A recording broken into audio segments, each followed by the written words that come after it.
یہ گند میں الجھ جائیں گے.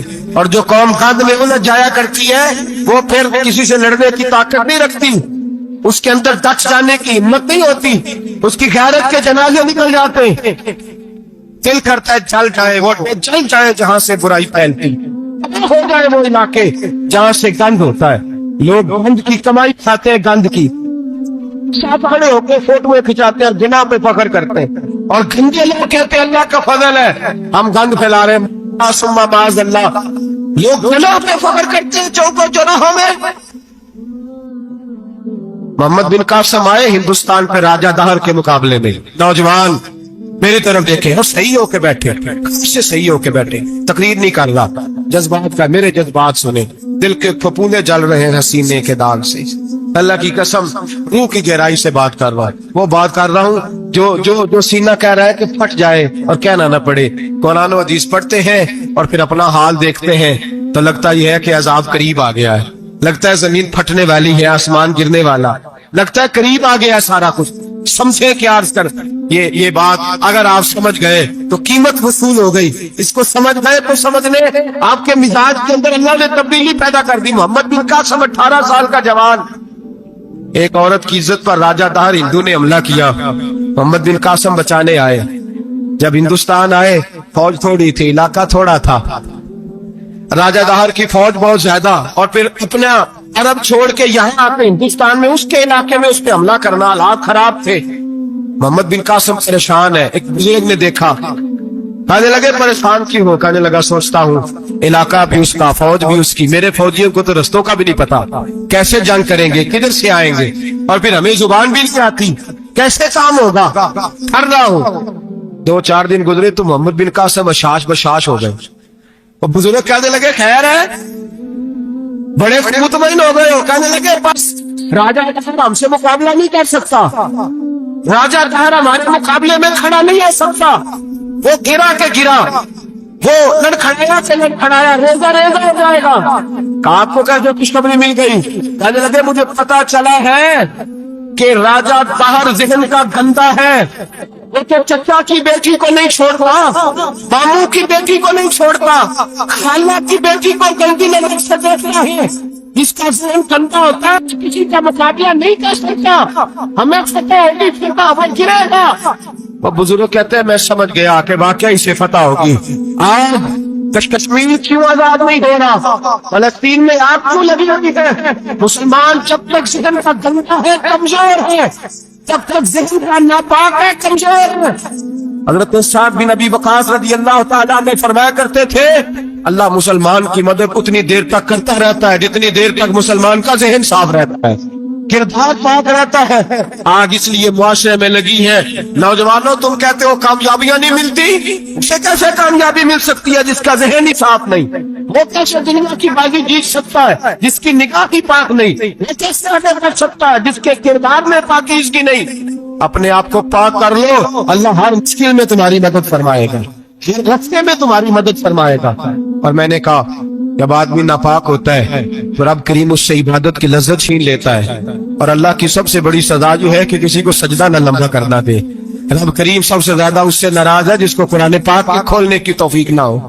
سب سے زیادہ رب کریم اس شخص سے ناراض ہے جو اللہ کی بارگاہ میں جھکنے کی لذت چھوڑ جائے.